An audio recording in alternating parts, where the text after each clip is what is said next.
한국 주한미군으로 협박하면 바로 벌벌 긴다. 반도체 기술 이전 요구가 먹히지 않자 미국이 초강수를 두었습니다. 하지만 한국은 여기에 쉽게 굴복하지 않았죠. 미국의 협박을 단 한 번에 뒤집은 결정적인 인물이 있는데요. 도대체 무슨 일인지 바로 알아보겠습니다. 제 이름은 마이클 스트라우스이고 국무부 동아시아 담당 부차관보로 13년째 근무하고 있으며 지금은 워싱턴 지하 3층 상황실 복도에서 생방송까지 남은 시간을 확인하고 있었습니다. 벽시계가 오후 6시 54분을 가리키고 있었고 대통령 브리핑까지 정확히 6분이 남아 있었으며 제 손에는 주한미군 철수 발표 원고 최종본이 들려 있었어요. 상황실 안은 냉방이 강하게 나와 차갑게 느껴졌지만 저는 이미 등에 땀이 배어나오기 시작했고 복도 끝에서 상무부 차관 데이비드 월터스가 빠른 걸음으로 다가오고 있었습니다. 그의 손에는 갈색 서류 봉투가 들려 있었고 표정은 굳어 있었으며 저는 그가 무엇을 들고 왔는지 이미 알고 있었어요. 월터스가 제 앞에 멈춰 서더니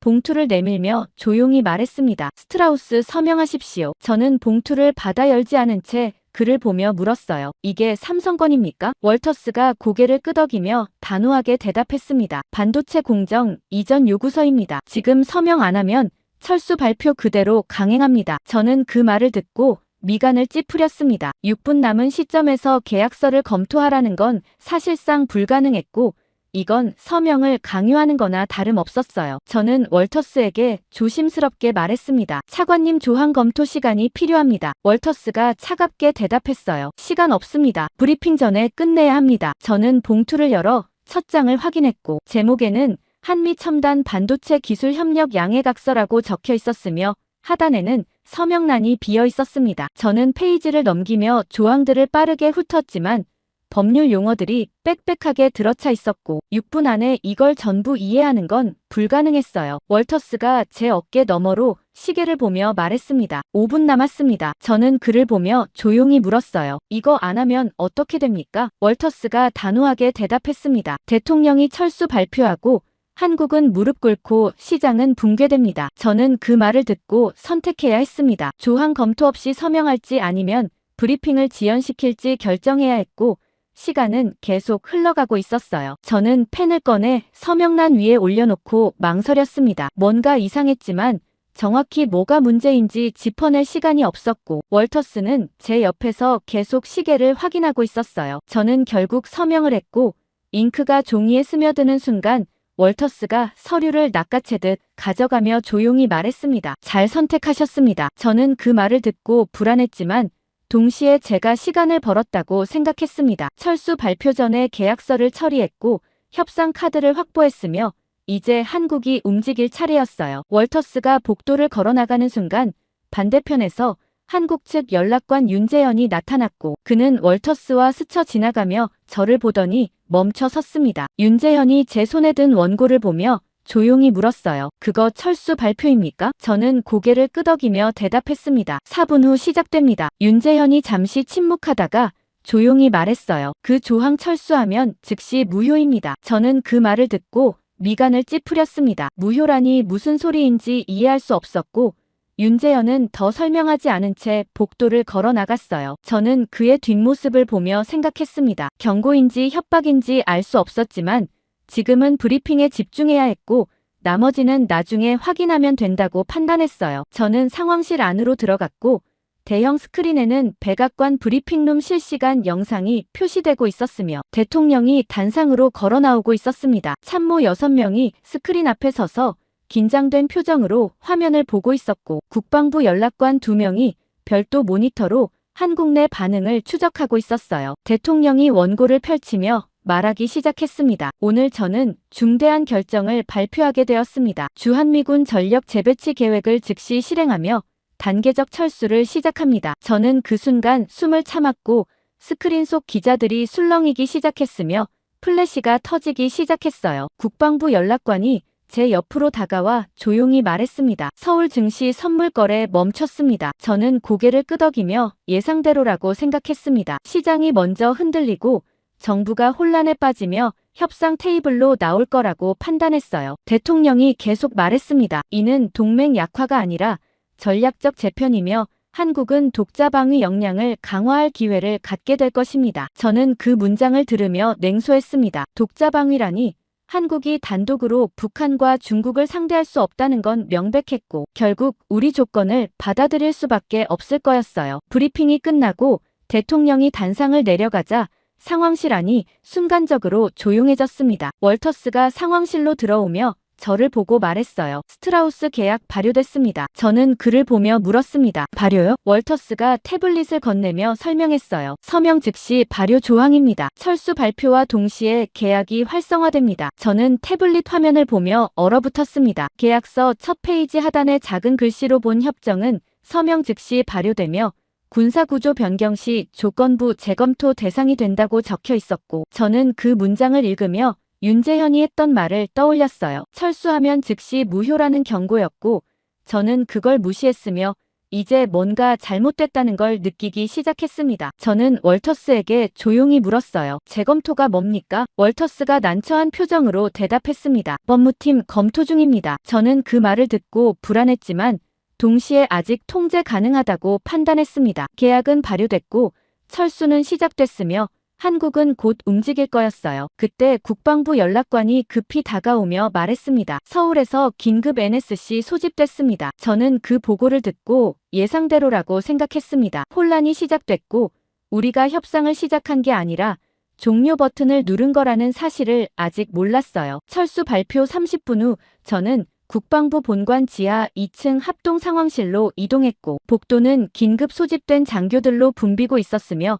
모두 긴장된 표정으로 상황실 안으로 들어가고 있었습니다. 저는 출입증을 확인받고 안으로 들어섰고 정면 대형 스크린에는 한반도 전역 군사 배치 현황이 실시간으로 표시되고 있었으며 좌측 보조 화면에는 서울 증시 지수가 빨간색으로 깜빡이고 있었어요. 합참 작전국장 제임스 코너 소장이 스크린 앞에 서서 참모들에게 지시하고 있었고 그의 목소리는 차분했지만 긴장감이 배어 있었습니다. 실시간 모니터링 강화하고 청와대 반응 즉시 보고하십시오. 저는 배정된 자리에 앉으며 주변을 살폈고 국무부 연락관 3명이 이미 노트북을 펼쳐놓고 데이터를 추적하고 있었으며 CIA 파견 분석관 2명이 별도 모니터로 한국 언론 속보를 확인하고 있었어요. 스크린 속 서울 증시는 계속 하락하고 있었고 선물 지수는 서킷 브레이커 직전까지 떨어져 있었으며 저는 그 숫자들을 보며 예상대로라고 생각했습니다. 시장이 무너지고 있었고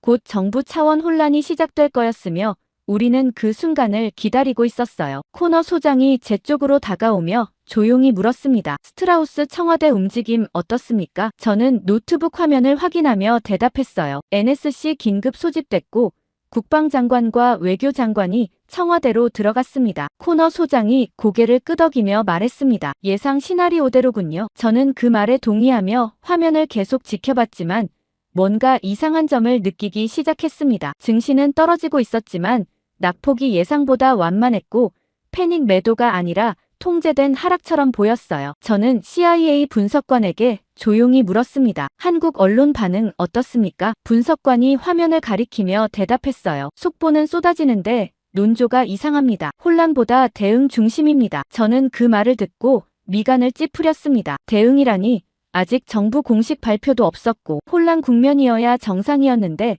언론이 이미 대응 프레임으로 움직이고 있었어요. 그때 스크린 우측 상단에 긴급 표시가 떴고 한국 공군 전투기 긴급 출격이라는 자막이 나타났습니다. 코너 소장이 즉시 해당 화면을 확대하며 물었어요. 어디서 뜬 겁니까? 공군 담당 참모가 데이터를 확인하며 보고했습니다. 대구 기지에서 F-15K 4대 출격했고 동해 상공 초계 임무 투입됐습니다. 저는 그 보고를 듣고 당황했습니다. 출격이라니 우리는 혼란과 지연을 예상했는데 한국 공군은 철수 발표 30분 만에 즉각 대응하고 있었고 이건 사전 준비 없이는 불가능한 속도였어요. 코너 소장이 다른 참모에게 지시했습니다. 해군 움직임 확인하십시오. 해군 담당 참모가 화면을 전환하며 보고했어요. 동해와 서해 함대 모두 전력 배치 완료했고 이지스함 세종대왕함이 동해 중부 해역으로 이동 중입니다. 저는 그 보고를 듣고 얼어붙었습니다. 전력 배치 완료라니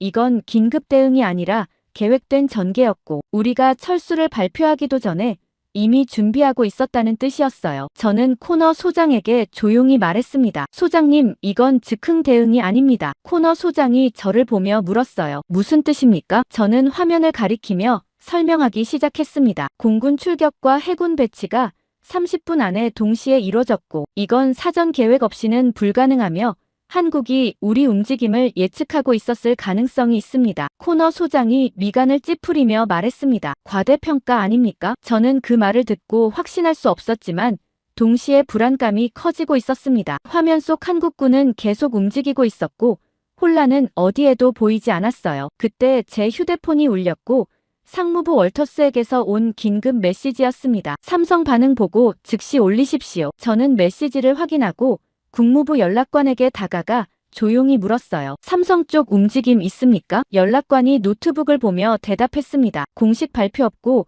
주가는 소폭 하락 중이지만 거래량이 평소보다 적습니다. 저는 그 말을 듣고 이상하다고 생각했습니다. 삼성은 우리 계약서에 서명했고 철수 발표로 압박받는 상황인데 침묵하고 있었으며 이건 당황한 반응이 아니라 의도된 무반응처럼 보였어요. 저는 월터스에게 회신 메시지를 보냈습니다. 삼성 침묵 중이며 비정상적 안정 상태입니다. 답장은 즉시 왔습니다. 압박 강화 준비하십시오. 저는 그 메시지를 보고 불안했습니다. 압박 강화라니 아직 상황이 제대로 파악되지 않았는데 추가 조치를 준비하는 건 위험해 보였고 동시에 제가 뭔가 놓치고 있다는 느낌이 들었어요. 코너 소장이 스크린을 보며 참모들에게 지시했습니다. 한국 국방부 공식 발표 대기하고 추가 군 배치 모니터링 강화하십시오. 저는 자리로 돌아와 노트북을 열고 삼성 관련 데이터를 추적하기 시작했습니다. 주가 흐름과 언론 보도와 SNS 반응을 확인했지만 특이사항은 포착되지 않았고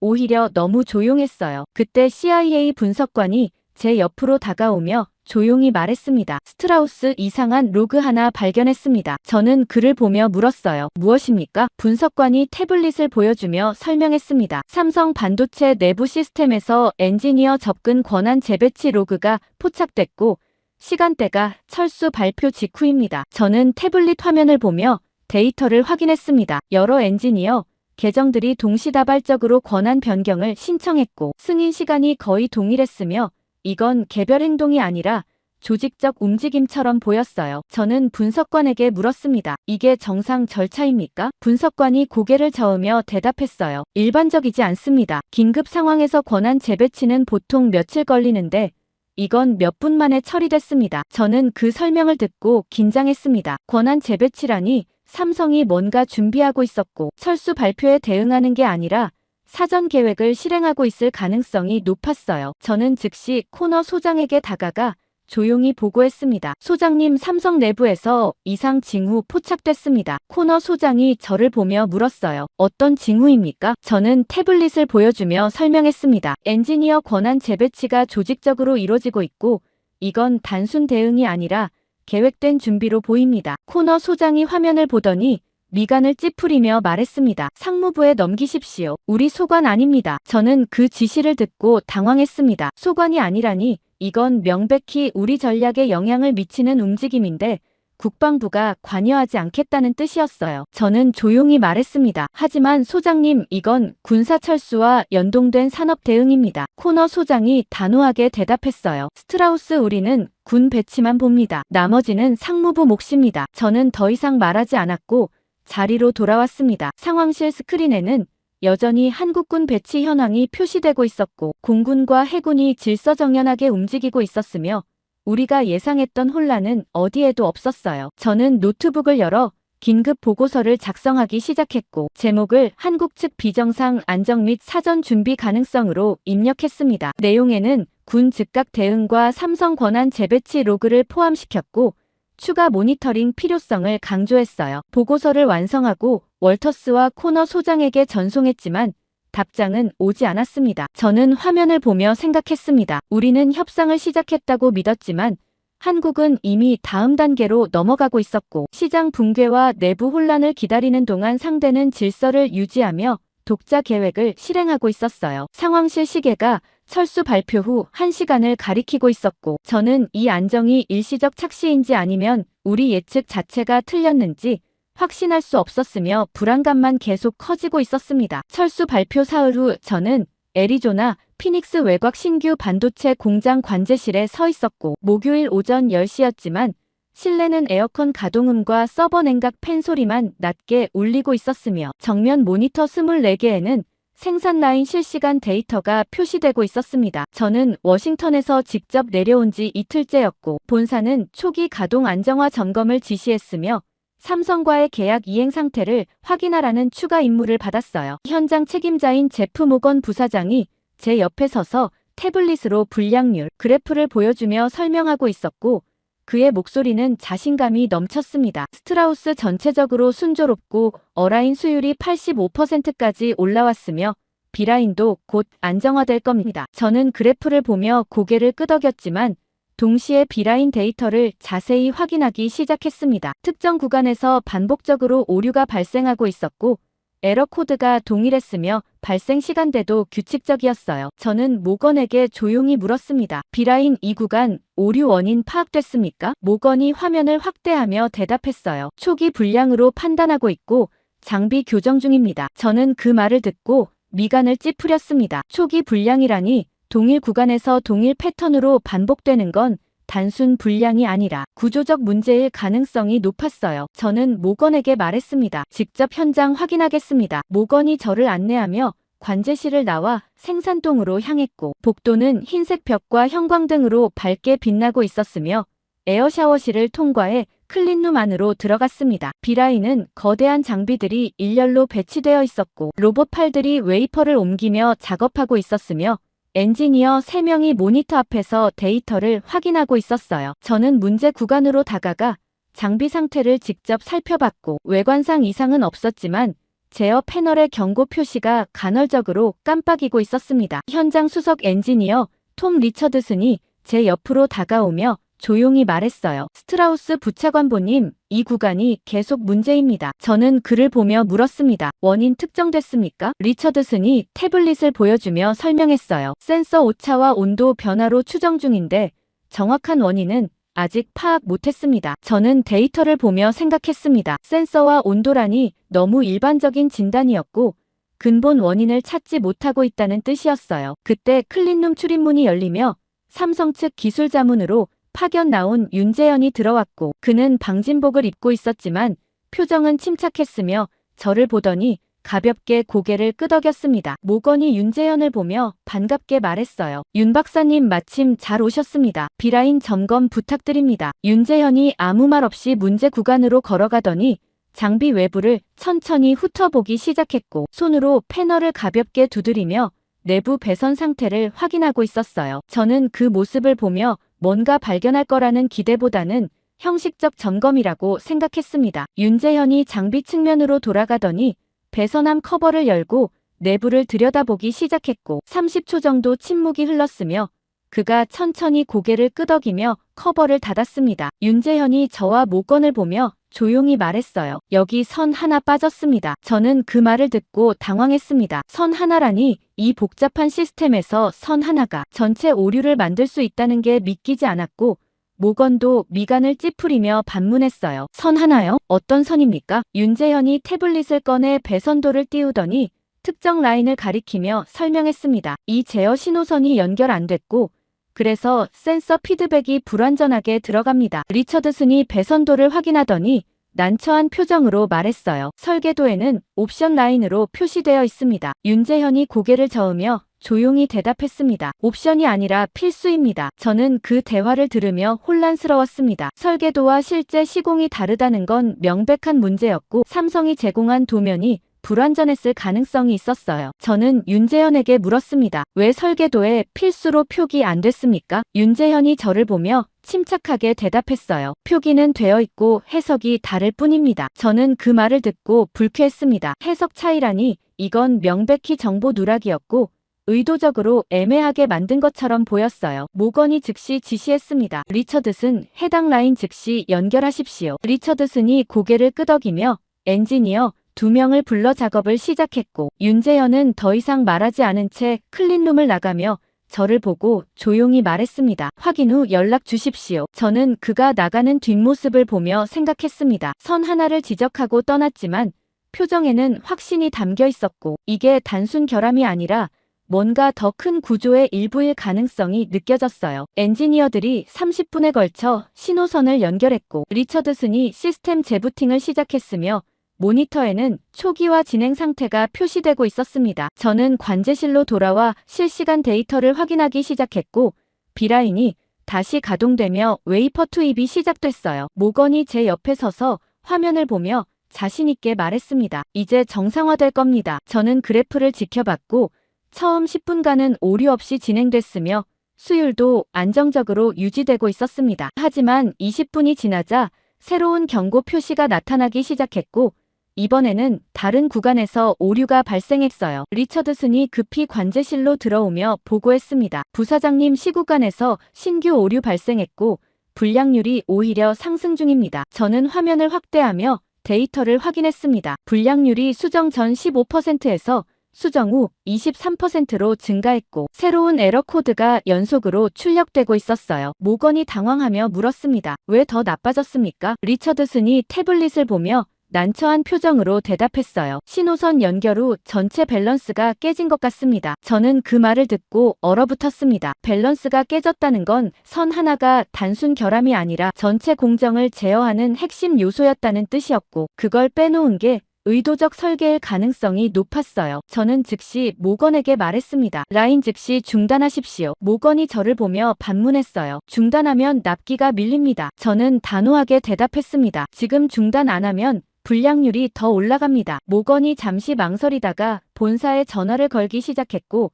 저는 화면을 보며 데이터를 계속 추적했습니다. 불량률은 계속 상승 중이었고 28%를 넘어서고 있었어요. 5분 후 모건이 통화를 끝내고 저에게 말했습니다. 본사 지시입니다. 중단 불가하고 가동 강행하십시오. 저는 그 지시를 듣고 불안했습니다. 가동 강행이라니 문제를 해결하지 않고 밀어붙이는 건 위험했지만 납기 압박이 더 컸고 본사는 일단 생산량 확보를 우선시하고 있었어요. 저는 선택해야 했습니다. 본사 명령을 따를지 아니면 독단으로 중단할지 결정해야 했고 시간은 계속 흐르고 있었어요. 저는 결국 모건에게 조용히 말했습니다. 가동 유지하되 불량률 실시간 모니터링 강화하십시오. 모건이 고개를 끄덕이며 엔지니어들에게 지시했고 비라인은 계속 돌아가기 시작했습니다. 저는 관제실 의자에 앉아 화면을 보며 생각했습니다. 윤재현이 선 하나를 지적하고 떠났지만 그게 해결책이 아니라 함정이었고 우리는 수정하면서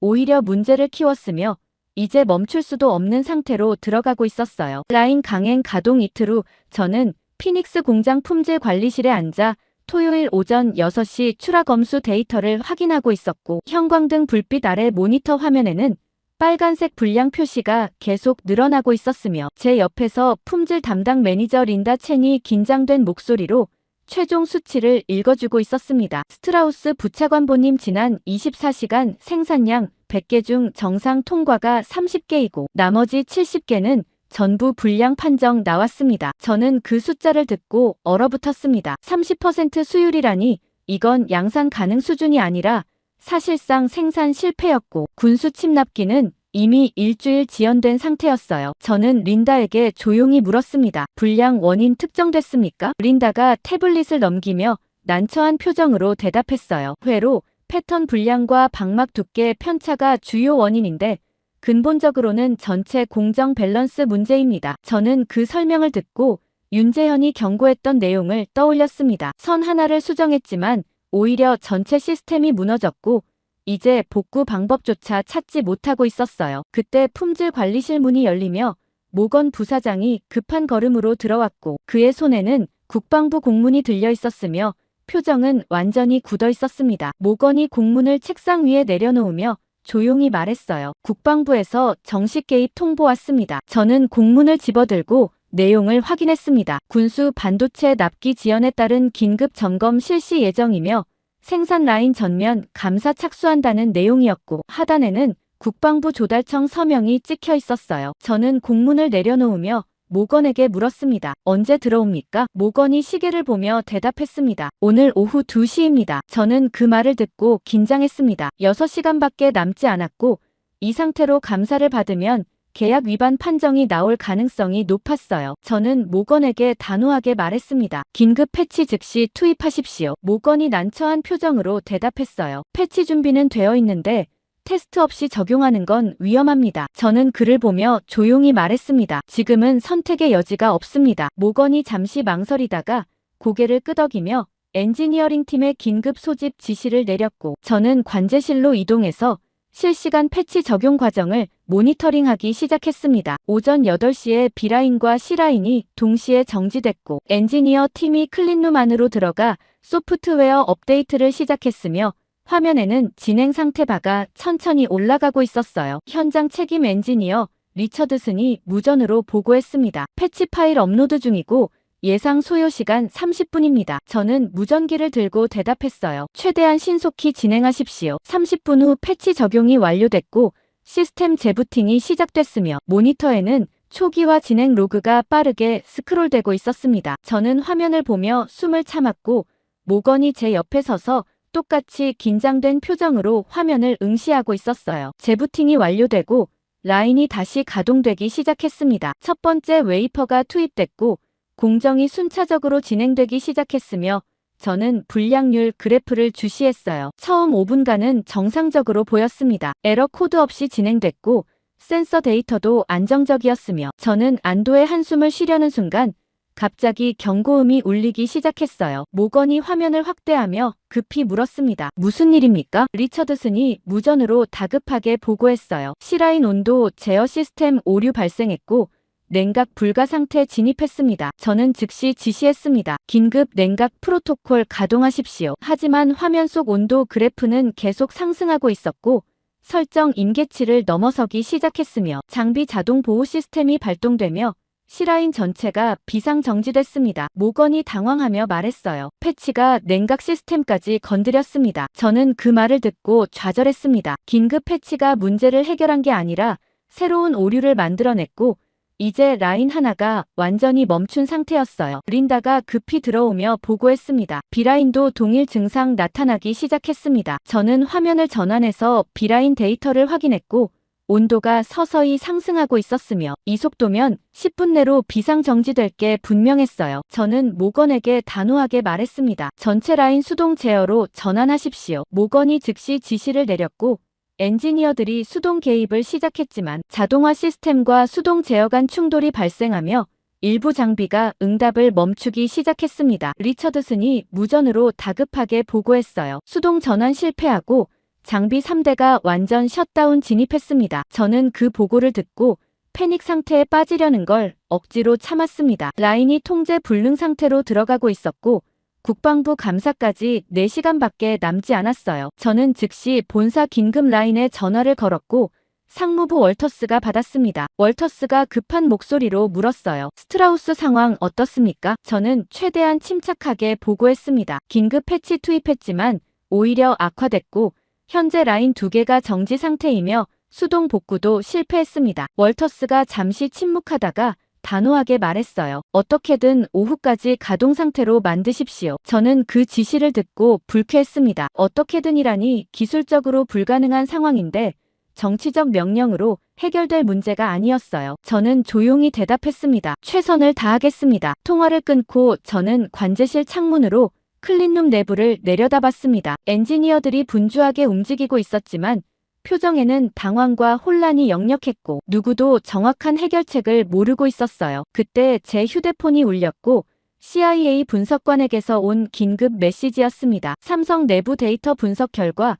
공정 일부가 의도적 불완전 상태로 설계된 정황 포착이라는 내용이었고 저는 화면을 보며 손이 떨리기 시작했어요. 의도적 불완전 설계라니 이건 단순 기술 이전 문제가 아니라 통제 구조가 남아있다는 뜻이었고 우리는 처음부터 완전한 시스템을 받지 못했던 거였습니다. 저는 즉시 월터스에게 회신 메시지를 보냈습니다. 기술 이전 자체가 불완전했을 가능성 있고 삼성 측 통제 구조 잔존 추정됩니다. 답장은 오지 않았고 저는 다시 관제실 화면으로 돌아왔습니다. B라인도 결국 비상 정지됐고 이제 전체 생산 라인이 사실상 멈춘 상태였으며 국방부 감사팀 도착까지 2시간이 남아있었어요. 모건이 제 옆으로 다가와 조용히 물었습니다. 어떻게 하시겠습니까? 저는 화면을 보며 대답했어요. 강제 재가동 시도합니다. 모건이 난처한 표정으로 말했습니다. 지금 상태에서 재가동하면 장비 손상 위험 있습니다. 저는 그를 보며 단호하게 말했습니다. 선택의 여지가 없습니다. 모건이 고개를 끄덕이며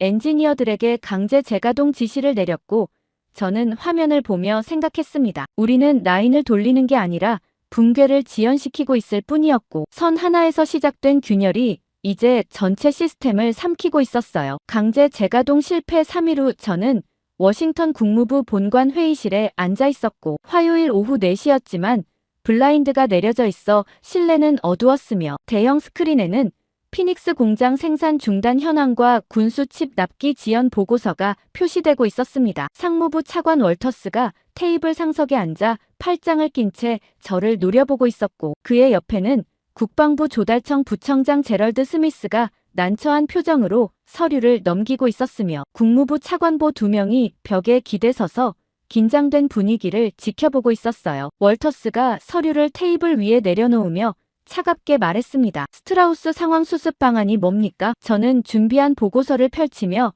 조심스럽게 대답했어요. 현재 라인 복구 작업 진행 중이고 외부 전문가 투입 검토하고 있으며 납기는 최소 2주 추가 지연 예상됩니다. 월터스가 테이블을 손가락으로 두드리며 단호하게 말했습니다. 2주는 안 됩니다. 지금 당장 압박 강화해서 삼성 끌어내야 합니다. 저는 그 말을 듣고 미간을 찌푸렸습니다. 압박 강화라니 이미 계약서 서명받았고 철수 발표까지 했는데 추가로 뭘 더 압박할 수 있는지 의문이었어요. 저는 조심스럽게 물었습니다. 어떤 방식입니까? 월터스가 태블릿을 조작하며 화면을 전환했고 주한미군 추가 철수 계획이라는 제목의 문서가 나타났습니다. 월터스가 설명하기 시작했어요. 1차 철수는 이미 발표했고 2차 철수 계획을 언론에 흘려서 압박을 배가시킵니다. 저는 그 계획을 보며 불안했습니다. 추가 철수 계획이라니 이건 협상 카드가 아니라 실제 안보 공백을 만드는 거였고 한국뿐 아니라 동아시아 전체 균형을 흔들 수 있었어요. 저는 월터스에게 말했습니다. 차관님, 이건 리스크가 너무 큽니다. 월터스가 저를 보며 차갑게 대답했어요. 리스크는 지금 납기 못 맞추는 게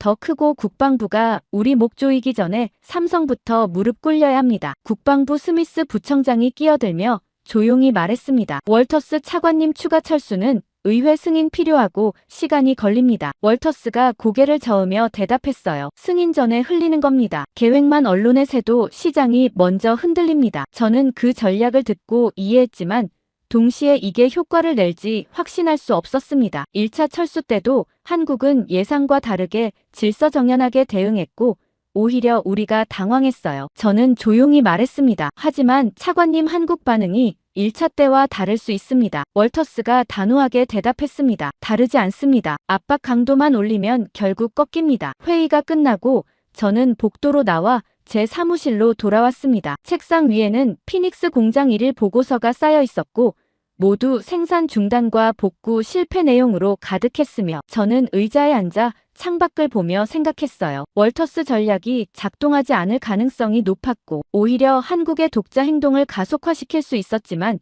저는 이미 선택권이 없었습니다. 그날 저녁 8시에 주요 언론사들이 일제히 속보를 내보냈고 주한미군 2차 철수 계획 검토 중이라는 제목이 화면을 채우기 시작했으며 익명의 국방부 관계자 발언이라는 출처가 달려 있었어요. 저는 뉴스를 보며 서울 증시 반응을 확인했습니다. 선물 지수가 즉시 하락하기 시작했고 외국인 매도 물량이 쏟아지기 시작했으며 저는 이번에는 효과가 있을 거라고 판단했어요. 하지만 30분 후 상황이 바뀌기 시작했습니다. 한국 국방부가 긴급 브리핑을 열었고 대변인이 단상에 서서 침착하게 발표하기 시작했어요. 우리 군은 독자방위 태세 강화 계획을 즉각 실행하며 추가 전력 배치를 완료했습니다. 저는 화면을 보며 얼어붙었습니다. 추가 전력 배치라니 우리가 철수 계획을 흘린 지 1시간도 안 됐는데 한국군은 이미 대응을 완료한 상태였고 이건 사전 준비 없이는 불가능했어요. 브리핑이 끝나고 증시 반응이 다시 나타났습니다. 하락하던 지수가 반등하기 시작했고 매수 물량이 들어오기 시작했으며 시장은 한국 정부 대응을 신뢰한다는 신호를 보내고 있었어요. 저는 즉시 월터스에게 전화를 걸었고 그가 받았습니다. 저는 조심스럽게 보고했어요. 차관님, 한국군이 즉각 대응했고 시장이 안정되고 있습니다. 월터스가 잠시 침묵하다가 짜증 섞인 목소리로 대답했습니다. 그럼 삼성 쪽 압박 강화하십시오. 저는 그 지시를 듣고 난처했습니다. 삼성 압박이라니 이미 계약서 발효됐고 추가로 요구할 게 남아있지 않았어요. 저는 조용히 물었습니다. 구체적으로 어떤 방식입니까? 월터스가 단호하게 대답했어요. 기술 이전 가속 요구하고 엔지니어 추가 파견 압박하십시오. 통화가 끊기고 저는 삼성 측 연락관에게 메시지를 보냈습니다. 기술 협력 가속 및 엔지니어 지원 요청이라는 내용이었고 답장은 다음 날 아침에 왔어요. 현재 계약 범위 내에서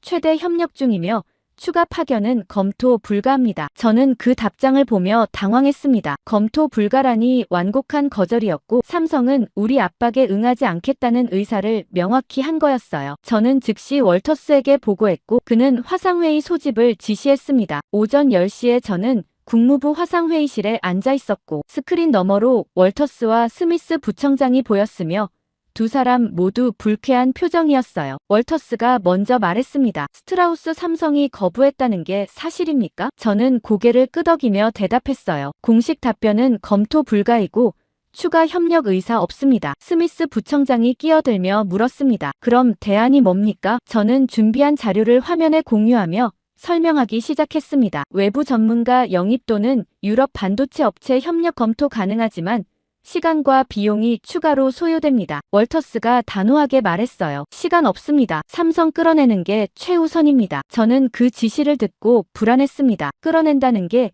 이미 불가능해 보였고 오히려 삼성은 의도적으로 협력을 축소하고 있었어요. 그때 CIA 분석관에게서 긴급 메시지가 왔고 저는 화면을 확인했습니다. 삼성 일부 공정, 협력 의도적 축소 정황 포착이라는 내용이었고 구체적으로 엔지니어 파견 인원 감축과 기술 문서, 업데이트 중단이 확인됐다고 적혀 있었어요. 저는 즉시 월터스에게 보고했습니다. 차관님 삼성이 협력을 축소하고 있습니다. 월터스가 화면을 보며 미간을 찌푸렸어요. 축소라니 계약 위반 아닙니까? 저는 자료를 확인하며 대답했습니다. 계약서 범위 내에서 최소 이행 수준으로 조정하는 방식이고 법적으로 문제 삼기 어렵습니다. 월터스가 테이블을 치며 소리쳤어요. 그럼 제재하십시오. 저는 그 반응을 보며 생각했습니다. 제재라니 우리가 먼저 철수 카드를 쓴 상황에서 추가 제재는 오히려 역효과를 낼 가능성이 높았고 한국은 이미 대응 준비를 끝낸 상태였어요. 저는 조용히 말했습니다. 제재는 신중해야 합니다. 월터스가 저를 노려보며 단호하게 대답했어요. 신중할 시간 없습니다. 즉시 대응 방안 올리십시오. 화상회의가 끝나고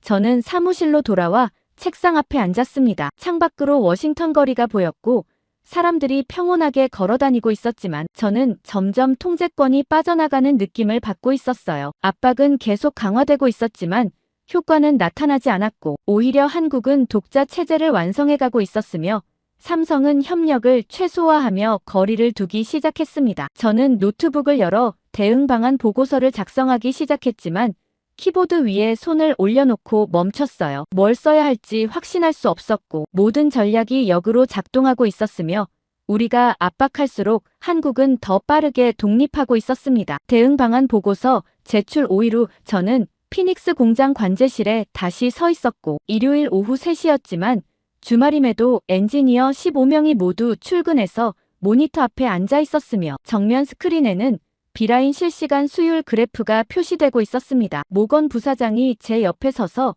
태블릿을 보며 흥분된 목소리로 말했어요. 스트라우스 부차관보님 드디어 돌파했습니다. 저는 그래프를 확대하며 숫자를 확인했습니다. 수율이 70%까지 올라와 있었고 지난 3시간 동안 안정적으로 유지되고 있었으며 에러 코드 발생 빈도도 현저히 줄어들어 있었어요. 저는 모건에게 조심스럽게 물었습니다. 확실합니까? 모건이 자신있게 고개를 끄덕이며 대답했어요. 특정 구간 파라미터 최적화 성공했고 온도와 압력 제어가 안정권 진입했습니다. 저는 그 설명을 듣고 안도의 한숨을 쉬었습니다. 70% 수율이라면 양산 가능 수준이었고 군수 칩 납기도 맞출 수 있었으며 월터스가 요구했던 성과를 드디어 보여줄 수 있었어요. 저는 즉시 워싱턴 본부에 전화를 걸었고 월터스가 받았습니다. 저는 최대한 침착하게 보고했어요. 차관님 비라인 수율 70% 달성했고 안정화 단계에 진입했습니다. 월터스가 잠시 침묵하다가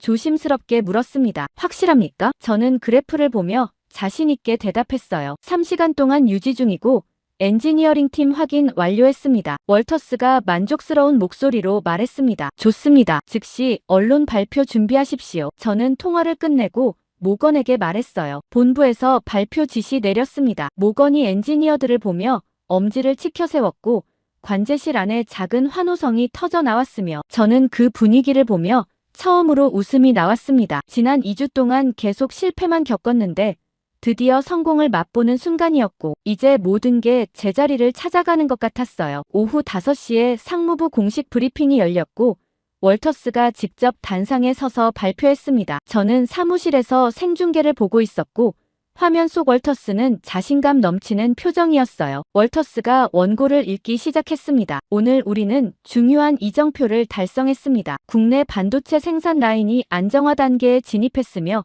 기술 독립을 향한 첫 걸음을 성공적으로 내디뎠습니다. 저는 그 발표를 들으며 뿌듯했습니다. 기술 독립이라는 표현이 과장되게 느껴졌지만 최소한 우리가 방향을 잡았다는 건 분명했고 삼성 없이도 생산 가능하다는 걸 증명한 거였어요. 브리핑이 끝나고 언론 반응이 쏟아지기 시작했습니다. 주요 매체들이 일제히 미국 반도체 자립 성공이라는 제목으로 보도했고 주가도 상승 반응을 보이기 시작했어요. 저는 보고서를 작성하며 내부적으로 승리를 정리하기 시작했습니다. 삼성 의존도 감소와 독자 생산 능력 확보라는 문구를 입력했고 향후 전망을 긍정적으로 평가하는 문장들을 추가했어요. 보고서를 완성하고 월터스와 국방부에 전송했습니다. 답장은 즉시 왔고 월터스가 잘했다는 짧은 메시지를 보냈으며 국방부도 납기 재조정 협의 시작하겠다는 회신을 보내왔어요. 저는 의자에 기대 앉아 천장을 보며 안도했습니다. 드디어 끝났다고 생각했고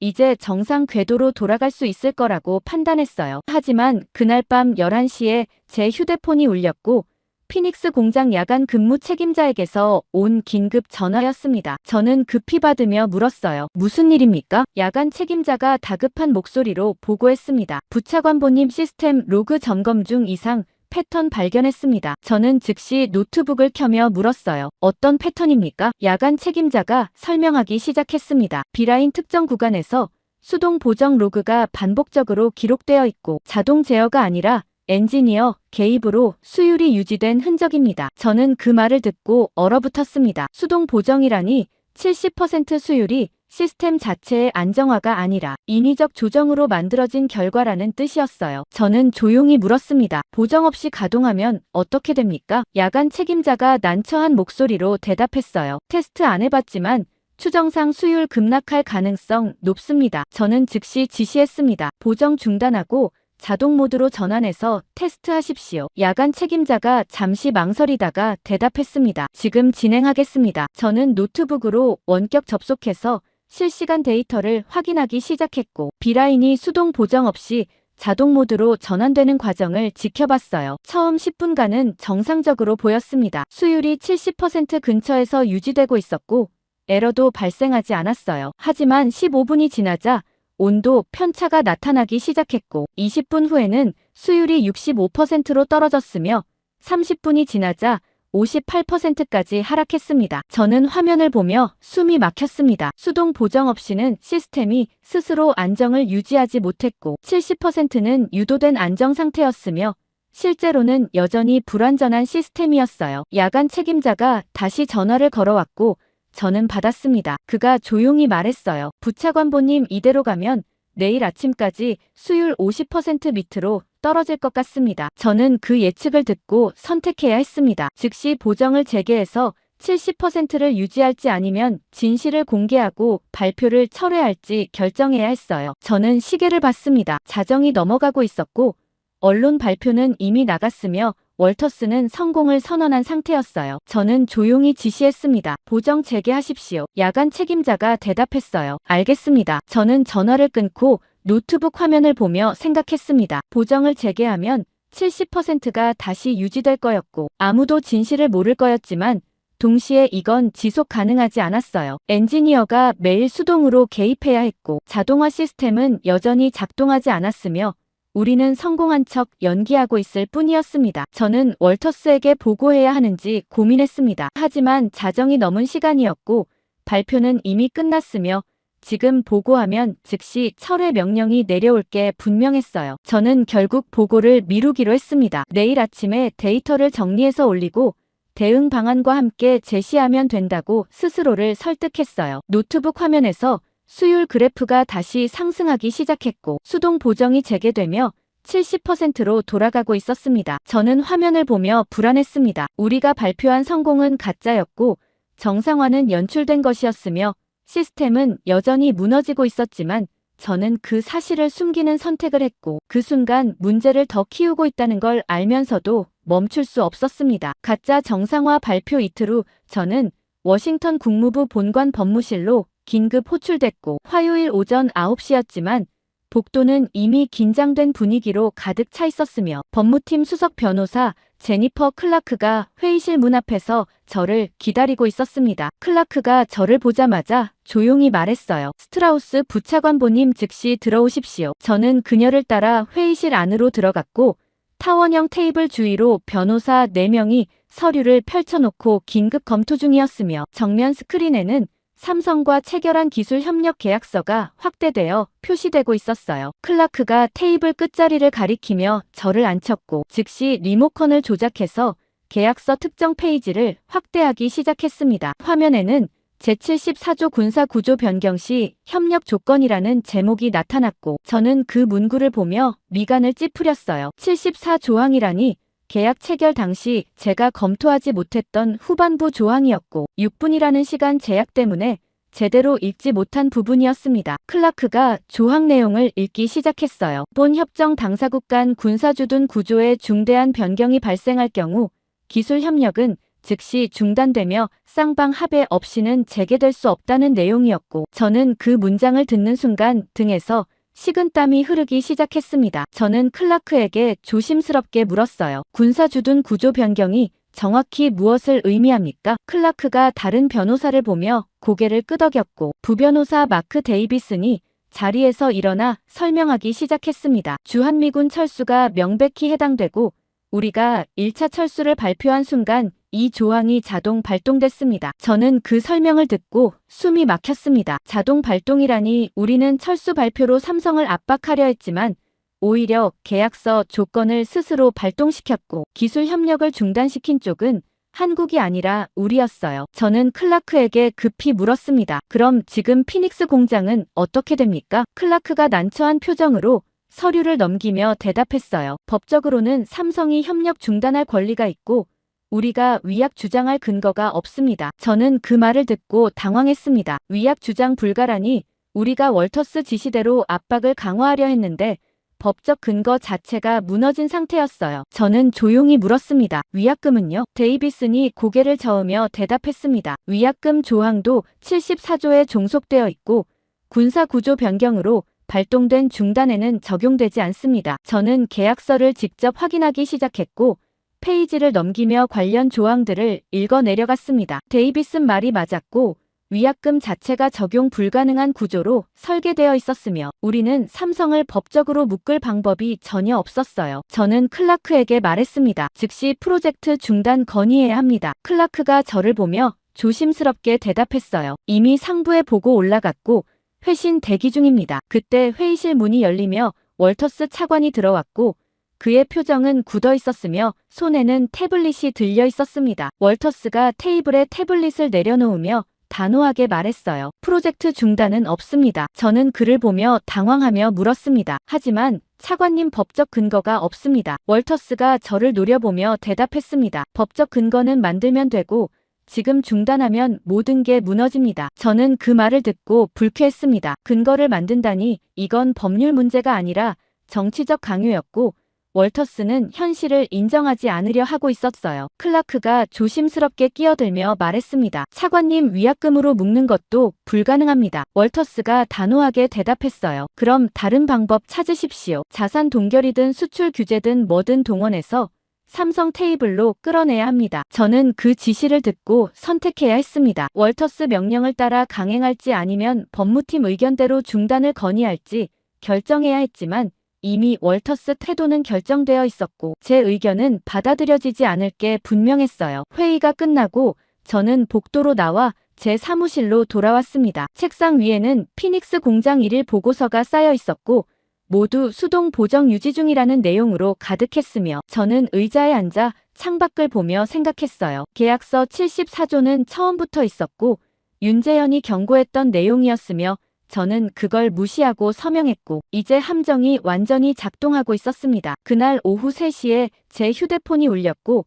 국무부 프로토콜 담당관에게서 온 메시지였습니다. 윤재현 박사 워싱턴 입국 확인됐고 내일 오전 협상 요청 들어왔다는 내용이었으며 저는 화면을 보며 긴장했어요. 윤재현이 직접 워싱턴에 왔다는 건 단순 기술 협의가 아니라 계약 종료 절차를 밟으러 온 거였고 우리는 협상을 준비해야 했지만 이미 카드가 없는 상태였습니다. 저는 즉시 월터스에게 보고했고 그는 긴급 대책회의 소집을 지시했습니다. 오후 5시에 저는 국무부 회의실에 앉아 있었고 월터스와 클라크와 국방부 연락관 2명이 테이블 주위에 앉아 있었으며 정면 스크린에는 협상 전략 초안이 표시되고 있었어요. 월터스가 스크린을 가리키며 말했습니다. 윤재현이 계약 종료 들고 올 것이고 우리는 재협상 제안으로 맞서야 합니다. 클라크가 조심스럽게 반문했어요. 하지만 차관님 74조가 발동된 상태에서 재협상 근거가 약합니다. 월터스가 단호하게 대답했습니다. 근거는 우리가 만들면 되고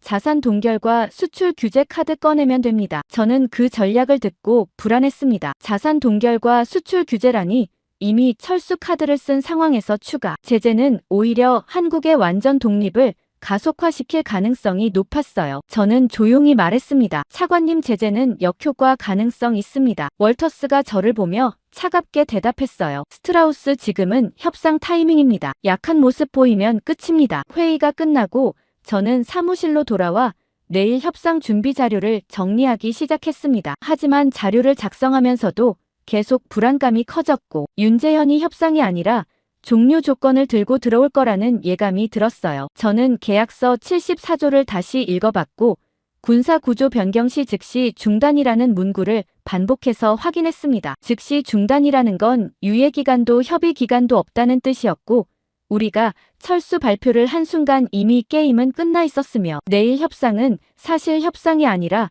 종료 절차 확인에 불과할 거였어요. 저는 노트북을 닫고 창밖을 보며 생각했습니다. 우리는 상대를 압박하려고 버튼을 눌렀지만 사실은 우리 스스로를 함정에 빠뜨렸고 계약서 한 줄이 모든 걸 뒤집어 놓았으며 이제 윤재현은 그 사실을 확인시켜주러 오고 있었습니다. 윤재현 워싱턴 도착 다음 날 저는 국무부 본관 3층 협상실에 앉아 있었고 수요일 오전 10시였지만 실내는 블라인드가 내려져 있어 어두웠으며 타원형 테이블 건너편에 윤재현이 서류 가방을 열고 있었습니다. 제 옆에는 월터스 차관과 클라크 변호사가 앉아 있었고 국방부 스미스 부청장이 벽에 기대서서 팔짱을 낀 채 윤재현을 지켜보고 있었으며 테이블 위에는 물잔과 노트북만 놓여 있었어요. 윤재현이 서류 가방에서 A사 용지 한 장을 꺼내 테이블 중앙에 조용히 밀어놓았고 저는 그 문서를 보며 긴장했습니다. 단 한 장이라니 협상안이 아니라 통보문처럼 보였고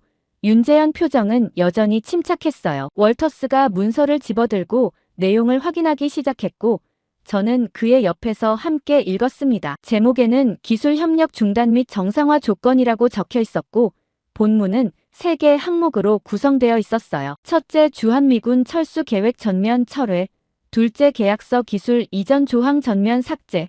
셋째, 본 통보 수령 후 48시간 내 서면 답변이라는 내용이었고 저는 그 조건들을 읽으며 얼어붙었습니다. 월터스가 문서를 내려놓으며 윤재현을 보고 냉소하며 말했어요. 윤 박사님, 이게 협상안입니까? 윤재현이 침착하게 대답했습니다. 협상이 아니라 절차입니다. 월터스가 테이블을 손가락으로 두드리며 단호하게 말했습니다. 절차라니 우리가 일방 통보받을 이유가 없습니다. 윤재현이 서류 가방에서 계약서 사본을 꺼내 펼치며 조용히 말했어요. 계약서 74조를 보시면 이해하실 겁니다. 클라크가 즉시 자신의 계약서 사본을 열어 해당 조항을 확인했고 저도 함께 읽었습니다. 군사구조 변경 시 협력 즉시 중단이라는 문구가 명확했고 윤재현은 그 조항을 그대로 실행하고 있을 뿐이었어요. 월터스가 불쾌한 표정으로 말했습니다. 철수는 재배치이지 구조 변경이 아닙니다. 윤재현이 고개를 저으며 대답했어요. 계약서 부속 문서 2항을 보시면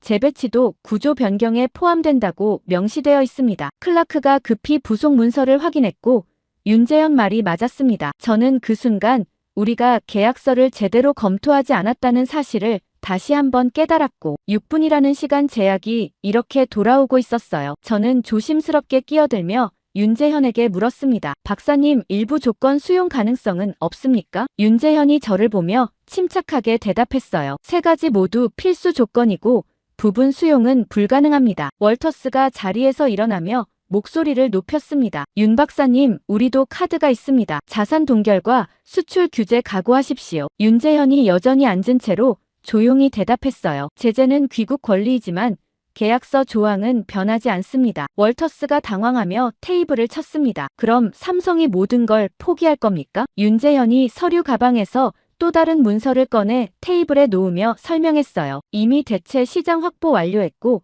유럽과 중동 계약 진행 중입니다. 저는 그 문서를 보며 충격을 받았습니다. 대체 시장이라니 삼성은 우리와 협상이 결렬될 걸 예상하고 이미 다른 판로를 준비하고 있었고 우리 제재는 효과가 없을 거였어요. 스미스 부청장이 벽에서 떨어져 나오며 조용히 물었습니다. 윤 박사님, 48시간은 너무 짧습니다. 윤재현이 시계를 보며 대답했어요. 계약서 74조 이행 절차 규정이고 연장 불가능합니다. 저는 그 말을 듣고 계약서를 다시 확인했고 절차 규정 섹션의 통보 후 48시간 내 답변이라는 문구가 명시되어 있었으며 우리는 또 한 번 계약서에 묶여 있었어요. 월터스가 자리에 다시 앉으며 조심스럽게 말했습니다. 시간을 좀 더 주시면 내부 검토 후 답변 드리겠습니다. 윤재현이 고개를 저으며 단호하게 대답했어요. 48시간이 검토 시간입니다. 월터스가 불쾌한 표정으로 클라크를 보며 물었습니다. 법적으로 연장 가능합니까? 클라크가 계약서를 넘기며 난처한 표정으로 대답했어요. 규정상 불가능하고 일방 연장 시 계약 위반 소지 있습니다. 저는 그 대화를 들으며 좌절했습니다. 우리는 시간을 끌려고 했지만 계약서가 모든 걸 막고 있었고 윤재현은 조항을 하나하나 읽으며 우리 시도를 차단하고 있었어요. 윤재현이 자리에서 일어나며 조용히 말했습니다. 48시간 후 답변 없으면 협력 완전 종료로 간주합니다. 월터스가 급히 말했어요. 잠깐만요. 협의 여지가 전혀 없습니까? 윤재현이 서류 가방을 닫으며 침착하게 대답했습니다. 세 가지 조건 수용 여부만 답변하시면 됩니다. 윤재현이 회의실 문을 열고 나가려는 순간 저는 자리에서 일어나며 급히 물었어요. 박사님, 철수 철회는 정치적으로 불가능합니다. 윤재현이 문 앞에서 멈춰 서더니 저를 보며 조용히 말했습니다. 그럼 협력 종료도 기술적으로 불가피합니다. 윤재현이 나가고 회의실 문이 닫혔습니다. 테이블 위에는 A사 한 장짜리 통보문만 남아있었고 저는 그 문서를 보며 숨이 막혔어요. 월터스가 주먹으로 테이블을 치며 소리쳤습니다. 이게 협상입니까? 클라크가 조심스럽게 대답했어요. 계약서대로라면 절차가 맞습니다. 월터스가 클라크를 노려보며 단호하게 말했습니다. 법무팀은 시간 끄는 방법 찾으십시오. 클라크가 난처한 표정으로 대답했어요. 시도해보겠지만 계약서 구조상 어렵습니다. 스미스 부청장이 조용히 말했습니다. 국방부는 철수 철회 불가능하고 이미 의회 통과됐습니다. 저는 그 말들을 듣고 절망했습니다. 조건 수용은 불가능하고 시간 끌기도 막혔으며 우리는 48시간 안에 답을 내야 했지만 어떤 답을 내도 패배였어요. 월터스가 저를 보며 지시했습니다. 스트라우스 내부 회의 소집하고 대응 방안 마련하십시오. 저는 고개를 끄덕이며 회의실을 나왔고 복도를 걸으며 생각했습니다. 대응 방안이라니 이미 선택지가 없는 상황에서 무엇을 준비할 수 있는지 막막했고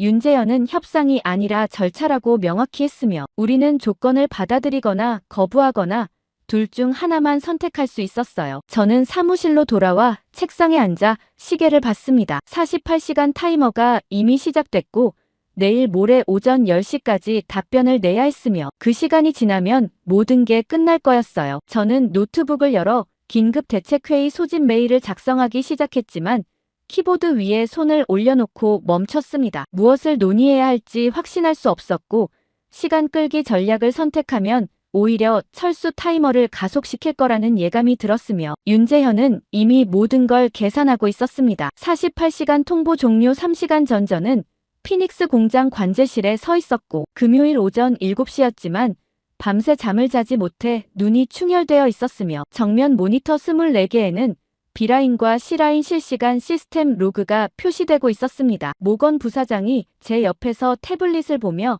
긴장된 목소리로 말했어요. 스트라우스 부차관보님, 이상합니다. 저는 그를 보며 물었습니다. 무엇이 이상합니까? 모건이 태블릿 화면을 제게 보여주며 설명하기 시작했어요. 삼성 엔지니어 계정들이 동시에 로그아웃되고 있고 지난 10분 동안 12개 계정이 접속 종료됐습니다. 저는 화면을 확대하며 로그 기록을 확인했습니다. 계정 이름 옆에 로그아웃 시간이 표시되어 있었고 모두 오전 6시 50분에서 7시 사이에 집중되어 있었으며 이건 개별 행동이 아니라 조직적 철수였어요. 저는 즉시 지시했습니다. 해당 계정들 접근 기록 추적하십시오. 현장 수석 엔지니어 리처드슨이 키보드를 두드리며 데이터를 검색하기 시작했고 3분 후 결과가 모니터에 나타났습니다. 리처드슨이 보고했어요. 주요 공정 제어 권한이 외부로 이동된 흔적 있고 일부 파라미터 접근 권한도 회수됐습니다. 저는 그 보고를 듣고 얼어붙었습니다. 권한 회수라니 삼성 엔지니어들이 단순히 로그아웃한 게 아니라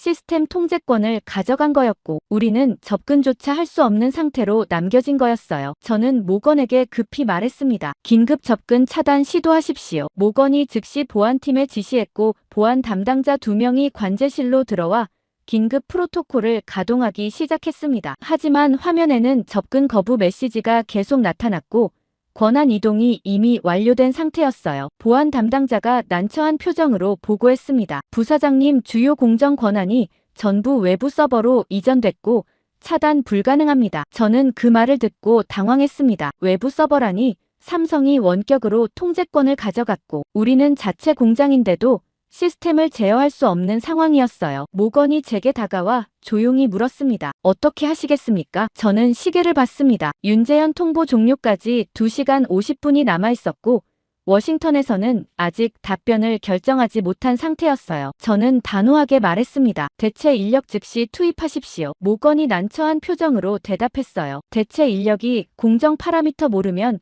가동 불가능합니다. 저는 그를 노려보며 말했습니다. 그래도 시도는 해야 합니다. 모건이 고개를 끄덕이며 인사팀에 긴급 소집 지시를 내렸고 30분 후 현장 엔지니어 8명이 추가 투입됐지만 그들도 주요 공정 접근 권한이 없어 제한적 작업만 가능했어요. 저는 관제실 화면을 보며 최후 수단을 결정했습니다. 라인 강제 재가동 지시하겠습니다. 리처드슨이 당황하며 반문했어요. 권한 없이 강제 재가동하면 시스템 충돌 위험 있습니다. 저는 단호하게 대답했습니다. 지금은 선택의 여지가 없습니다. 리처드슨이 난처한 표정으로 엔지니어들에게 지시했고 B라인 강제 재가동 절차가 시작됐습니다. 화면에는 부팅 로그가 나타나기 시작했고 시스템이 초기화되며 각 모듈을 점검하고 있었어요. 하지만 3분 후 경고음이 울리기 시작했고 화면에 빨간색 에러 메시지가 나타났습니다. 권한 불일치로 인한 자동화 시스템 정지라는 문구였고 저는 그 메시지를 보며 절망했어요. 리처드슨이 급히 보고했습니다. 자동화 시스템이 순차적으로 멈추고 있고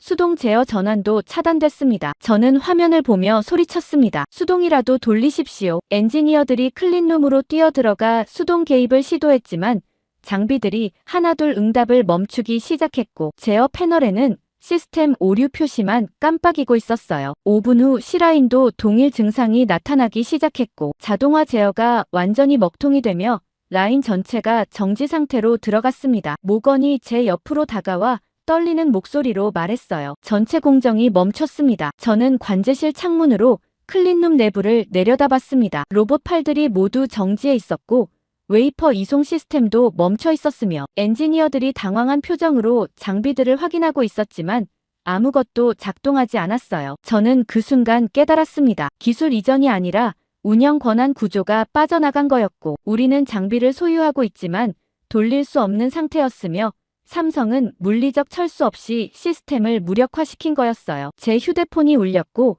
월터스에게서 온 긴급 전화였습니다. 저는 급히 받으며 대답했어요. 차관님, 상황 심각합니다. 월터스가 다급한 목소리로 물었습니다. 무슨 일입니까? 저는 최대한 침착하게 보고했어요. 삼성 엔지니어들이 동시 철수했고 주요 공정 권한이 모두 회수됐으며 현재 전체 라인 정지 상태입니다. 월터스가 잠시 침묵하다가 소리쳤습니다. 정지라니 즉시 복구하십시오. 저는 그 지시를 듣고 좌절했습니다. 복구라니 권한 자체가 없는데 어떻게 복구할 수 있는지 막막했고 월터스는 상황을 이해하지 못하고 있었어요. 저는 조용히 대답했습니다. 복구 불가능합니다. 월터스가 전화기 너머로 뭔가 집어 던지는 소리가 들렸고 잠시 후 다시 말했어요. 수동으로라도 돌리라고 했잖습니까? 저는 창밖을 보며 대답했습니다. 수동 제어도 차단됐고 시스템 전체가 먹통입니다. 월터스가 거칠게 숨을 내쉬며 말했습니다. 그럼 지금 어떻게 하라는 겁니까? 저는 그 질문을 듣고 답할 수 없었습니다. 어떻게 해야 할지 저도 몰랐고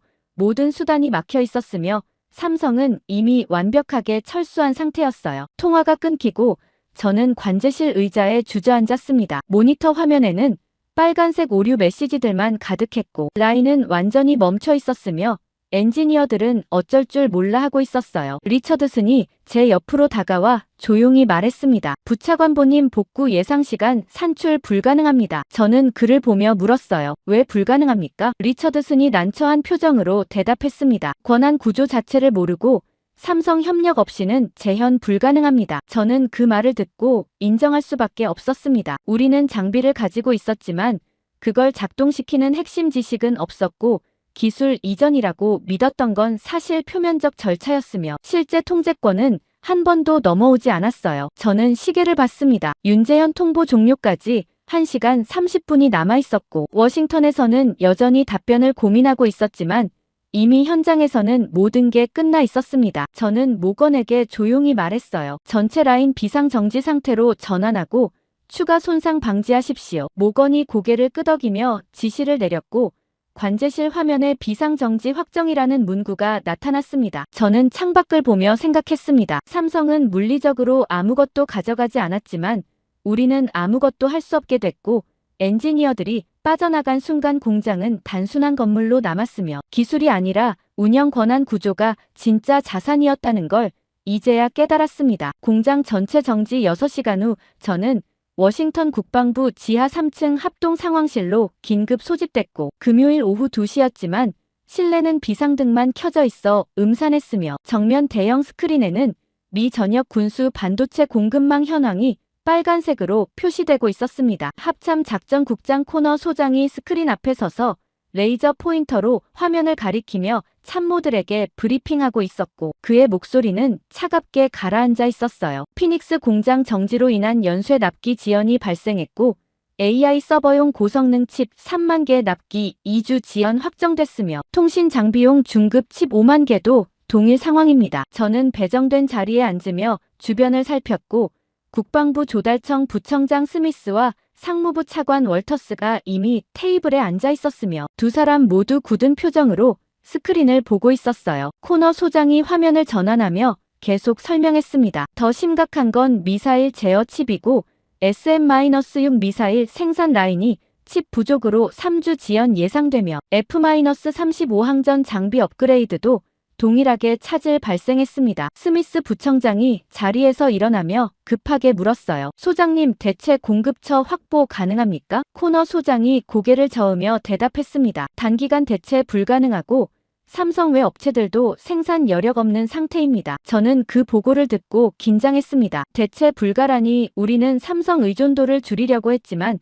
오히려 완전히 의존하고 있었다는 사실이 드러나고 있었고 이제 공급망 전체가 무너지기 시작했어요. 월터스가 테이블을 두드리며 단호하게 말했습니다. 긴급 복구팀 즉시 파견하십시오. 코너 소장이 서류를 넘기며 조심스럽게 대답했어요. 이미 파견했지만 핵심 공정 재현 실패하고 있습니다. 저는 그 말을 듣고 예상했던 대로라고 생각했습니다. 핵심 공정이라는 건 단순히 장비 가동이 아니라 삼성이 가져간 운영 권한 구조였고 복구팀이 아무리 노력해도 재현할 수 없었어요. 그때 상황실 문이 열리며 국가안보회의 NSC 보좌관 로버트 페리가 급히 들어왔고 그의 손에는 태블릿이 들려 있었으며 표정은 심각했습니다. 페리가 테이블 상석에 서서 태블릿을 스크린에 연결하며 말했어요. 긴급 보고 올립니다. 화면이 전환되며 한국군 전력 배치 현황이 나타났고 한반도 전역에 푸른색 마커들이 빽빽하게 표시되어 있었습니다. 페리가 설명하기 시작했어요. 한국군이 공군과 해군 전력을 완전 전개했고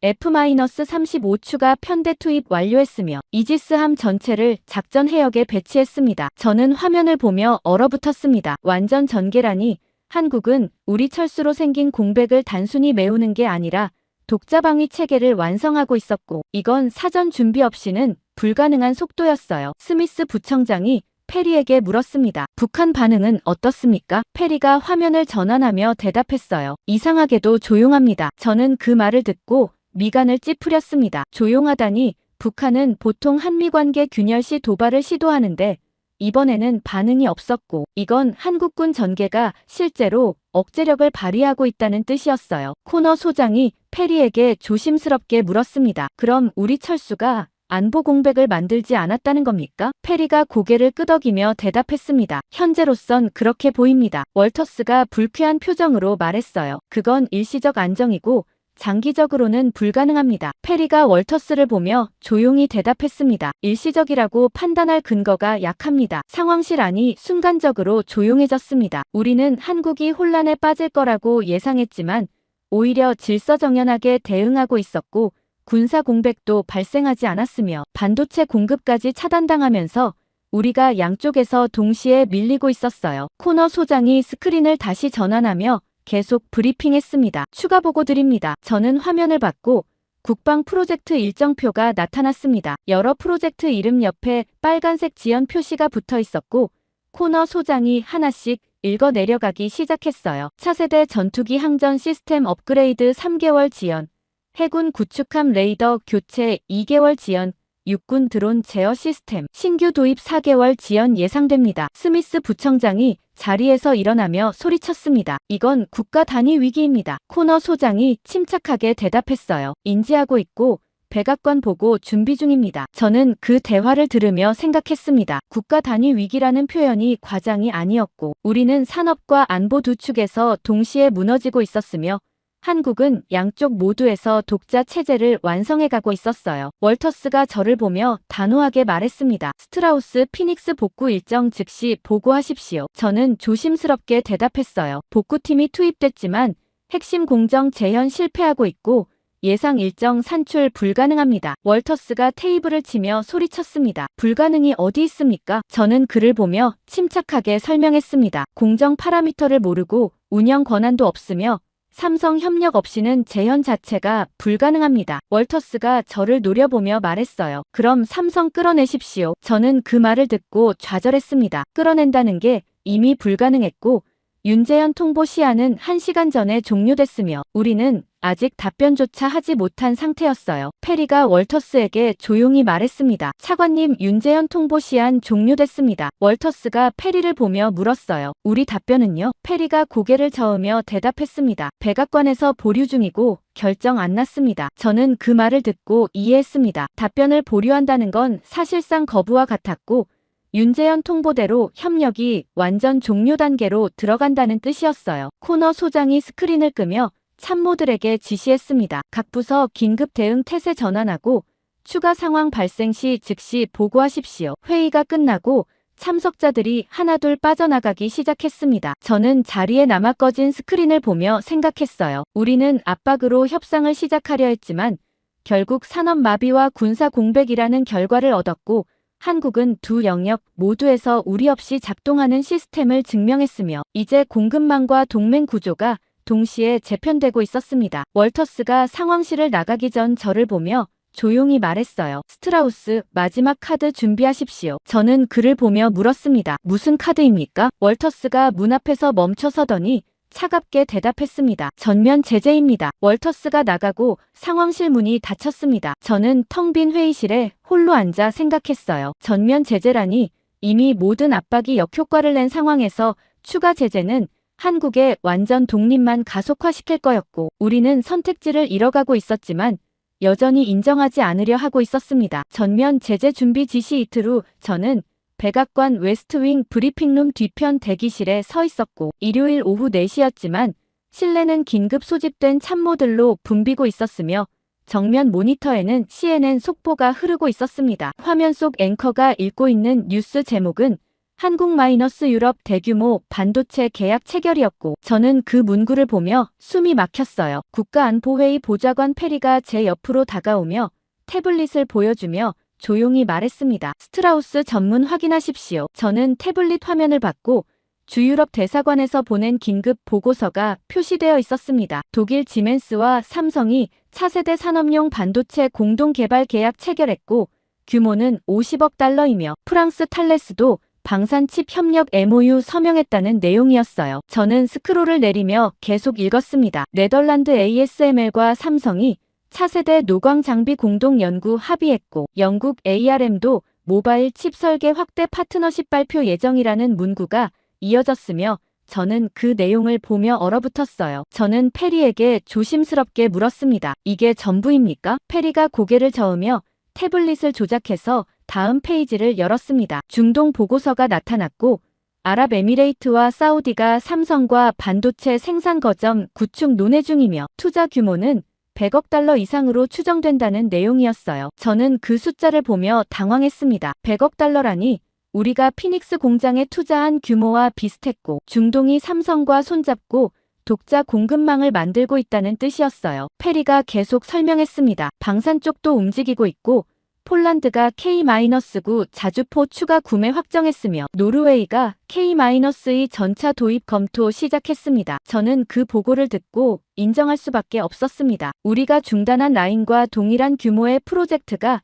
유럽과 중동으로 이동하고 있었고 삼성은 미국 시장 공백을 다른 대륙으로 채우고 있었어요. 그때 브리핑룸 문이 열리며 상무부 차관 월터스가 들어왔고 그의 표정은 굳어 있었으며 손에는 국무부 외교 전문이 들려 있었습니다. 월터스가 전문을 테이블 위에 내려놓으며 단호하게 말했어요. 긴급 외교 채널 가동합니다. 저는 전문을 집어들고 내용을 확인했습니다. 주요 동맹국 대상 한국 반도체 협력 중단 요청이라는 제목이었고 구체적으로 독일, 프랑스, 네덜란드 정부에 삼성과의 신규 계약 재고 요청한다는 내용이었어요. 저는 월터스에게 조심스럽게 말했습니다. 차관님 동맹국들이 받아들일지 의문입니다. 월터스가 저를 노려보며 대답했어요. 받아들이게 만들어야 합니다. 페리가 끼어들며 조용히 말했습니다. 이미 비공식 타진했지만 반응이 부정적입니다. 월터스가 페리를 보며 물었어요. 어떤 반응입니까? 페리가 태블릿을 보며 설명하기 시작했습니다. 독일은 자국 산업 이익 우선이라고 회신했고 프랑스는 미국 개입 거부 입장 표명했으며 네덜란드는 답변 자체를 보류했습니다. 저는 그 보고를 듣고 예상했던 대로라고 생각했습니다. 유럽 국가들은 우리 압박보다 자국 이익을 우선시하고 있었고 삼성과의 협력이 실질적 이득을 주는 상황에서 미국 요청을 들을 이유가 없었어요. 월터스가 테이블을 치며 소리쳤습니다. 그럼 제재 수위 올려야 합니다. 페리가 고개를 저으며 조심스럽게 대답했어요. 제재는 역효과 위험 있고 동맹 관계 자체를 손상시킬 수 있습니다. 월터스가 불쾌한 표정으로 말했습니다. 동맹이면 우리 입장 따라야 하는 거 아닙니까? 페리가 침착하게 대답했어요. 동맹은 상호 이익 기반이고 일방 강요는 작동하지 않습니다. 저는 그 대화를 들으며 생각했습니다. 우리는 동맹을 당연하게 여겼지만 실제로는 이익 계산으로 움직이고 있었고 삼성이 제시하는 조건이 우리보다 매력적인 상황에서 충성을 기대하는 건 비현실적이었어요. 그때 제 휴대폰이 울렸고 CIA 분석관에게서 온 긴급 메시지였습니다. 한국 추가 계약 정보 입수했다는 제목이었고 저는 화면을 열어 내용을 확인했어요. 베트남과 태국이 삼성 반도체 후방 생산 기지 유치 경쟁 중이며 인도네시아도 협력 논의 시작했다는 내용이었고 동남아시아 전체가 한국 공급망에 편입되고 있다는 분석이 포함되어 있었습니다. 저는 즉시 월터스에게 화면을 보여주며 보고했어요. 차관님 동남아도 움직이고 있습니다. 월터스가 화면을 보더니 미간을 찌푸리며 말했습니다. 전 세계가 한국 편 드는 겁니까? 저는 그 말을 듣고 조심스럽게 대답했어요. 편을 드는 게 아니라 이익을 따르는 겁니다. 월터스가 저를 노려보며 단호하게 말했습니다. 그럼 우리도 이익 카드 꺼내야 합니다. 페리가 끼어들며 물었어요. 어떤 카드입니까? 월터스가 잠시 생각하다가 대답했습니다. 협력 재개 조건 제시합니다. 저는 그 말을 듣고 당황했습니다. 협력 재개라니 며칠 전까지 전면 제재를 외치던 월터스가 이제 협상 테이블로 돌아가자고 말하고 있었고 입장이 완전히 바뀌고 있었어요. 저는 조심스럽게 물었습니다. 재개 조건이 구체적으로 무엇입니까? 월터스가 난처한 표정으로 대답했어요. 그건 협상에서 정해야 합니다. 페리가 고개를 저으며 말했습니다. 하지만 한국 측 조건은 명확합니다. 철수 철회와 기술 조항 삭제입니다. 월터스가 테이블을 두드리며 소리쳤어요. 그건 불가능하고 다른 방법 찾아야 합니다. 저는 그 반응을 보며 좌절했습니다. 다른 방법이라니 이미 선택지는 다 소진됐고 한국은 조건 하나 양보하지 않은 채 독자 시장을 구축하고 있었으며 우리는 개입할 수단조차 없었어요. 페리가 조용히 말했습니다. 시장은 이미 재편되고 있고 우리 개입 여지가 줄어들고 있습니다. 월터스가 페리를 보며 물었어요. 그럼 어떻게 하라는 겁니까? 페리가 침착하게 대답했습니다. 조건 수용 검토해야 합니다. 월터스가 자리에서 일어나며 단호하게 말했어요. 조건 수용은 없습니다. 다른 대안 찾으십시오. 페리가 더 이상 말하지 않았고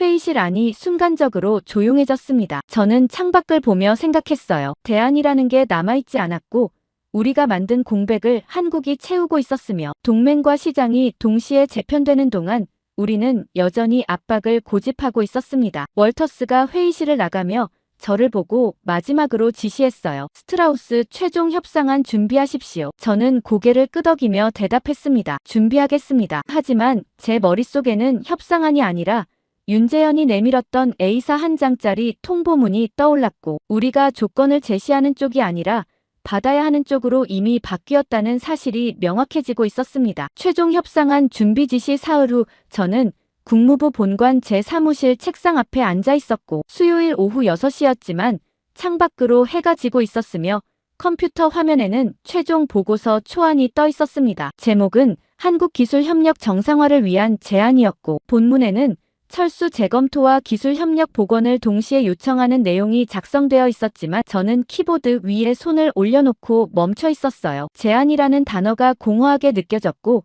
우리가 제안할 수 있는 위치인지 확신할 수 없었으며 지난 몇 주 동안 모든 시도가 실패로 끝났다는 사실이 머릿속을 맴돌고 있었습니다. 그때 사무실 문이 노크 소리 없이 열리며 상무부 차관 월터스가 들어왔고 그의 손에는 외교 공문 봉투가 들려 있었으며 표정은 굳어 있었어요. 월터스가 봉투를 제 책상 위에 내려놓으며 조용히 말했습니다. 윤재현이 다시 왔습니다. 저는 봉투를 보며 긴장했습니다. 다시 왔다니 협상 재개 의사가 있는 건지 아니면 최종 통보를 전달하러 온 건지 알 수 없었어요. 저는 월터스에게 물었습니다. 언제 만납니까? 월터스가 시계를 보며 대답했어요. 1시간 후입니다. 저는 고개를 끄덕이며 보고서를 저장하고 노트북을 닫았습니다. 월터스가 제 책상 모서리에 기대서서 조용히 말했어요. 스트라우스, 이번이 마지막 기회입니다. 저는 그를 보며 대답했습니다. 알고 있습니다. 월터스가 창밖을 보며 계속 말했어요. 철수는 양보 불가하고 기술 조항도 최소한만 수정 가능하며 그 선에서 타협점 찾아야 합니다. 저는 그 말을 듣고 씁쓸했습니다. 타협점이라니 우리는 여전히 협상 주도권을 가지고 있다고 믿고 있었지만 윤재현은 조건을 제시하는 쪽이었고 우리는 받아들이거나 거부하는 쪽이었어요. 1시간 후 저는 월터스와 함께 국무부 3층 협상실로 들어갔고 타원형 테이블 건너편에 윤재현이 이미 앉아 있었으며 그의 앞에는 서류 가방이 놓여 있었습니다. 법무팀 수석 변호사 클라크가 제 옆자리에 앉았고 국방부 연락관 한 명이 벽에 기대서서 팔짱을 끼고 있었어요. 월터스가 자리에 앉으며 윤재현을 보고 먼저 말했습니다. 윤 박사님, 협력 재개 방안 논의하러 왔습니다. 윤재현이 침착하게 대답했어요. 재개가 아니라 종료 절차입니다. 월터스가 미간을 찌푸리며 반문했습니다. 종료라니 아직 협의 가능하지 않습니까? 윤재현이 서류 가방을 열어 문서를 꺼내 테이블 중앙에 밀어놓으며 조용히 말했어요. 48시간 시한 종료 후 답변 없었고 계약서 74조에 따라 협력은 자동 종료됐습니다. 저는 그 문서를 보며 얼어붙었습니다. 제목에는 기술협력 종료 확정 통보라고 적혀 있었고 하단에는 삼성 법무팀 서명이 찍혀 있었어요. 클라크가 문서를 집어들고 내용을 확인하기 시작했고 저도 함께 읽었습니다. 본 협정은 군사구조 변경 및 답변 기한 미준수로 인해 종료되며 양측 권리와 의무는 즉시 소멸한다는 문구가 명시되어 있었고 저는 그 문장을 읽으며 숨이 막혔어요. 월터스가 문서를 내려놓으며 단호하게 말했습니다. 우리는 재협상 준비되어 있습니다. 윤재현이 고개를 저으며 대답했어요. 종료된 계약은 재협상 대상이 아닙니다. 월터스가 테이블을 손가락으로 두드리며 말했습니다. 그럼 신규 계약 체결하면 되지 않습니까? 윤재현이 서류 가방에서 또 다른 문서를 꺼내 테이블에 놓으며 설명했어요. 신규 계약 조건입니다. 저는 그 문서를 집어들고 첫 페이지를 봤습니다. 조건 1항에는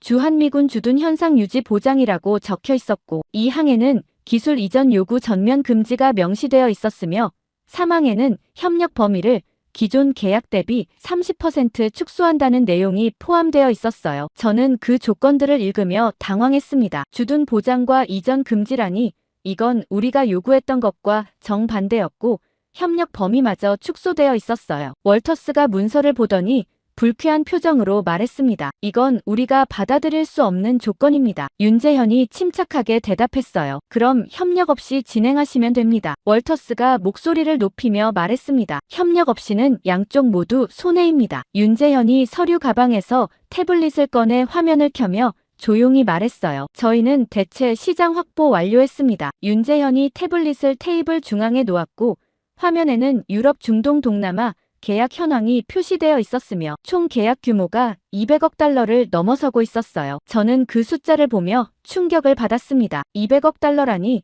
우리와의 협력보다 훨씬 큰 규모였고 삼성은 이미 미국 시장 없이도 작동하는 구조를 만들어 놓고 있었어요. 클라크가 조심스럽게 끼어들며 말했습니다. 박사님, 법적으로 협의 여지가 있지 않습니까? 윤재현이 클라크를 보며 대답했어요. 계약서 74조는 명확하고 법적 분쟁 소지 없습니다. 클라크가 난처한 표정으로 침묵했고 저는 그녀가 더 이상 반박할 근거가 없다는 걸 알았어요. 월터스가 자리에서 일어나며 윤재현을 보고 마지막으로 말했습니다. 시간을 좀 더 주십시오. 내부 검토 후 답변 드리겠습니다. 윤재현이 여전히 앉은 채로 조용히 대답했어요. 일주일 드리겠습니다. 월터스가 당황하며 물었습니다. 일주일은 너무 짧습니다. 윤재현이 단호하게 말했어요. 그 이상은 불가능합니다. 협상이 끝나고 윤재현이 회의실을 나갔습니다. 테이블 위에는 종료 통보서와 신규 계약 조건서가 나란히 놓여 있었고 저는 두 문서를 보며 생각했어요. 우리가 협상 테이블에 다시 앉았지만